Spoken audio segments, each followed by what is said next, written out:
There are words that transcend time, echoing with simple yet profound truth. One of them is love.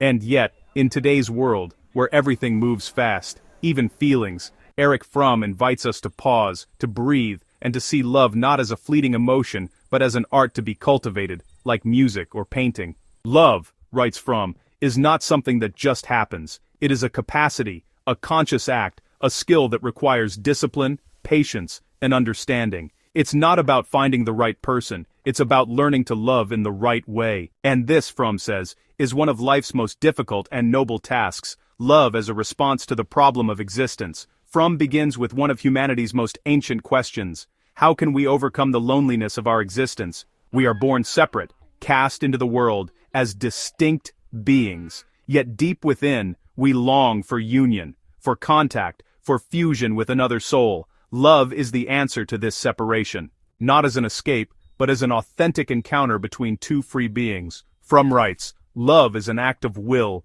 not a blind emotion. It is the decision to transcend one's isolation and to see in the other not a reflection of oneself, but an autonomous, living soul. To love, then, means to say to another, I see you, I recognize you, I let you be. According to Fromm, love is not a single phenomenon, it manifests in many forms, like a tree spreading its branches in all directions of life. Brotherly love, the foundation of all love, is the ability to care, respect and feel solidarity with all human beings. Motherly love, pure and unconditional, is the model of generosity that expects nothing in return, that says, I love you because you exist.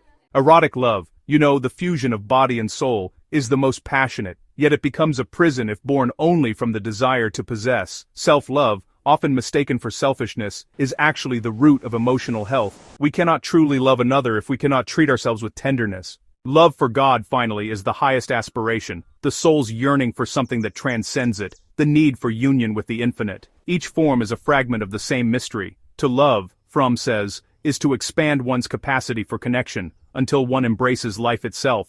We live in a culture that confuses love with possession. We love out of fear of loneliness, out of need, out of emptiness. But that, says Fromm, is not true love. It's dependency. True love is mature because it is born from a whole person, not a void.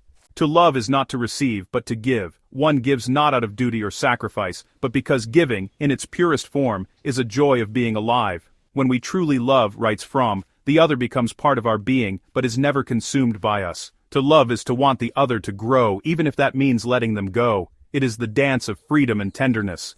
Like any art, love requires discipline, concentration, and patience. It cannot be learned in a day. It grows through slow cultivation of awareness. Fromm reminds us that anyone who wishes to love must first learn to be present, to live in the moment, to listen deeply, to accept vulnerability as a sign of strength. And above all, one must learn faith, not in the religious sense, but as trust in life, in others, and in love itself. Only those who have faith can truly love, for they accept the uncertainty of the human heart. To love does not mean guaranteeing eternal happiness. It means choosing to stay, to build, to risk, every single day. Fromm was a sharp observer of his time. He saw a civilization increasingly dominated by consumption, where even emotions were treated as commodities. In a world that teaches us to, buy happiness, love becomes a product, something to acquire, not to live.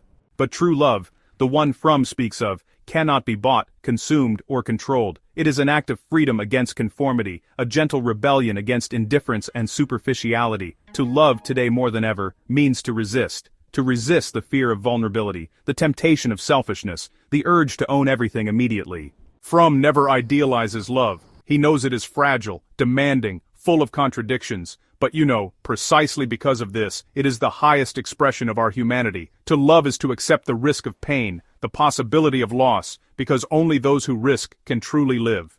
In his gentle yet profound vision, love is not a dream but a daily work of the soul, a practice of attention, care, and presence. It is learning to see the other not as an answer to our emptiness, but as a mystery to be contemplated. At the end of his journey, Fromm leaves us with a luminous truth. To love is the greatest form of art and freedom. It is not a feeling that appears by chance, but a seed that grows in those who nurture it with dedication and gentleness.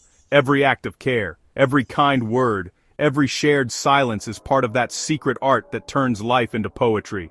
And so, just as a musician learns the melody of the heart, we too can slowly learn to play the notes of true love, a love that does not imprison, does not demand, but caresses and enlightens. To love means to have faith, and whoever has little faith also has little love.